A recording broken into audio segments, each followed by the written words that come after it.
That looks nice. Well, hello there, good people. Hi, Jason here with Green Country Agroforestry. Wow.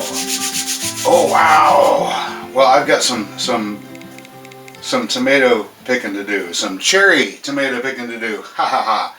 News has been crazy out there, hasn't it? Makes me glad I'm a gardener and not a politician or a pundit. That's for darn sure. Here we go.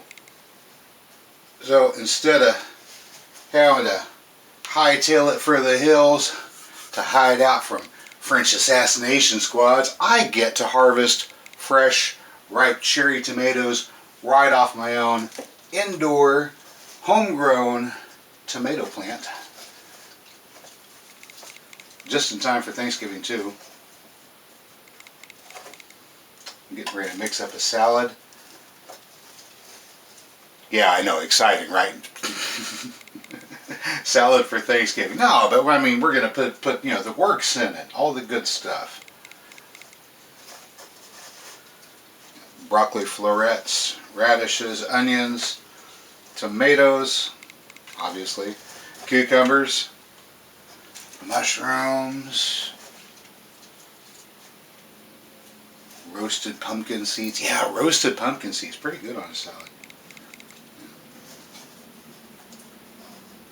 Might even get crazy and cook up some black beans and strain those and chill them and add those in too. So, if you guys have been watching for a little while, oh, here I am, we're still going. Sorry, I've got a few to pick here. If you guys have been watching for a while, well, you know that we brought this in right about the time the frost started coming. But of course, the frosts have taken a break for a few weeks probably. We're going to get them back here before too long. Probably by the end of the week we'll see some close to freezing temperatures. It is winter or late fall or something like that around here after all. Sometimes it's just hard to tell sometimes. Yeah. Crazy weather. But in any case, if you're like me and you got yourself a nice cherry tomato plant that you brought in indoors for the winter, well, you got to be able to take care of it. And part of taking care of it means feeding it. And because you can't just have the usual soil microbiome delivering nutrients the way they usually do, that means foliar feeding. So that's what we're going to do today. You come to the right spot. We're going to start out with a spray bottle right here. It's about 40 liters altogether. You get her opened right up.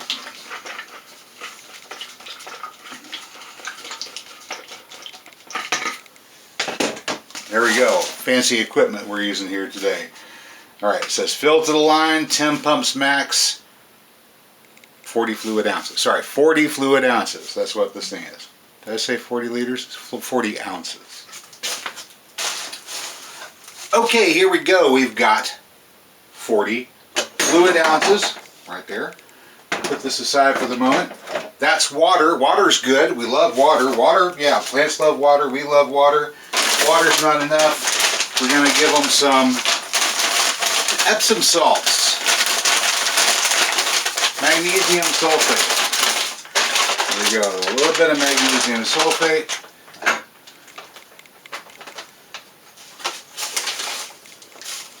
Just about 1 teaspoon ought to do. Here we go.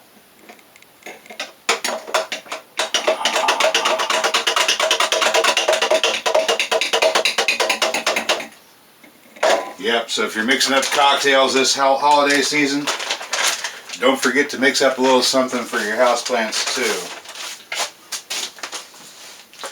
Alright, now the magnesium sulfate is going to help prevent yellowing, improve photosynthesis, and improve fruit production. But there's something else we can do to help our plant out during the winter months, especially whenever it's growing in a pot indoors and doesn't have the benefit of the full soil food web. That's adding some nitrogen. That's right. Potassium nitrate is a perfectly good and useful plant food. And of course, you don't want to add too much. About a teaspoon will do it. There we go.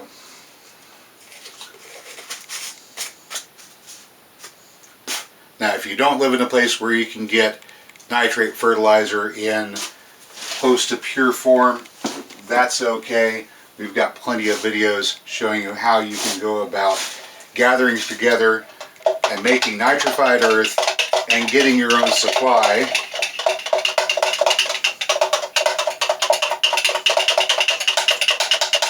Just going to give this a good stir.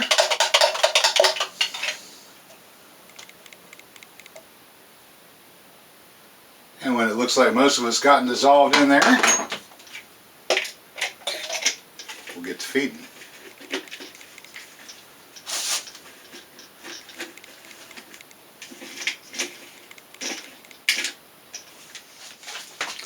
So here you go, count out me 1, 2, 3, 4, 5, 6, 7, 8, 9, 10. There we go. The cats hate this part.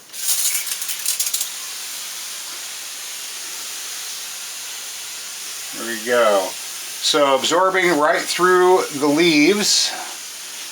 The plant's going to pick up the magnesium sulfate to help improve photosynthesis and reduce yellowing, and also picks up the nitrogen to once again improve with greening and keeping the plant good, healthy, strong, and producing fruit on into the winter months. Helping to boost the plant's photosynthetic abilities during these months is crucial because it's not getting a whole lot of direct sunshine.